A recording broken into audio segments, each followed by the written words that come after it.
İndi ise...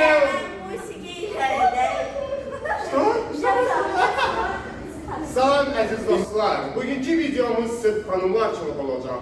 Uzundərə rəqsi və mənimlə birlikdə mənim gözəl tələbələrim Zümra və Banu iştirak edəcək. Və çox uzatmadan başlayaq. Və ilk növbədə ayaqlardan başlayırıq. Əllər beldə, sağ ayağından sol tərəfə gedirik. Və 1, 2, 3, 4, sağ ayaq çıxdı. Və fırlanırıq sol tərəfə. 1 və 2, sağ ayaq arxaya. 3 və sol, 4, stop. İndi isə gəlin keçid alaq əllərə. 1, ayaqsız edirik. Edirik 1, 2, 3, 4, yukarı 1, 2, sağ ayak 3 və 4. İndi isə gəlin ayaqları və əlləri birləşdirək. Hazırsınız qızlar? Getdi. 1, 2, 3, 4. 1, 2, 3 və 4. İndi isə keçirik ikinci hissəyə. Gəlirik bu qaydada və fırlanırıq sağ tərəfə. 1, 2, əllər çıxdı. 3, 4. Əl keçdi arxaya, fırlanırıq sol tərəfə. 1, 2, 3. 3 və 4. Fırlandıq yerimizdə. Stop.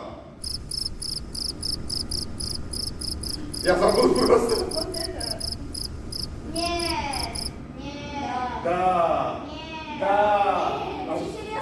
İndi isə keçirik ikinci hissəyə. Tamam, keçid alın. Gəlirik bu qaydada. 1, fırlanırıq sağ tərəfə. 1, 2, 3, 4. Fırlandıq sol tərəfə.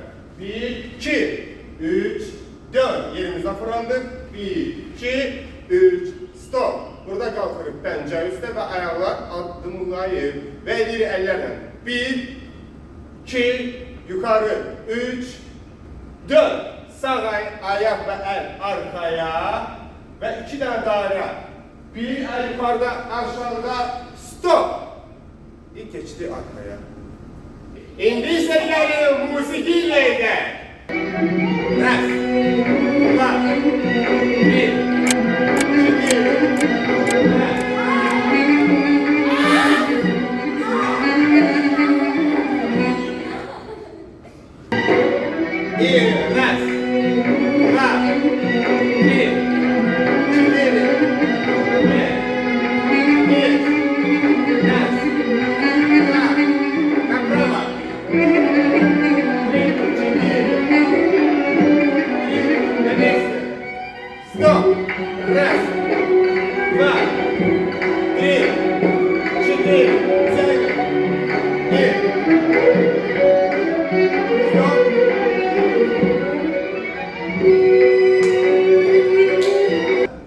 Əziz xanımlar, ümid edirəm ki, videonu bəyəndiniz və videonun ikinci hissəsini əgər istəyirsinizsə, onda sizə bir xahişim olacaq. Kanala, Abunə olun, videoya like qoyun və təbii ki, yorum bildirməyi unutmayın.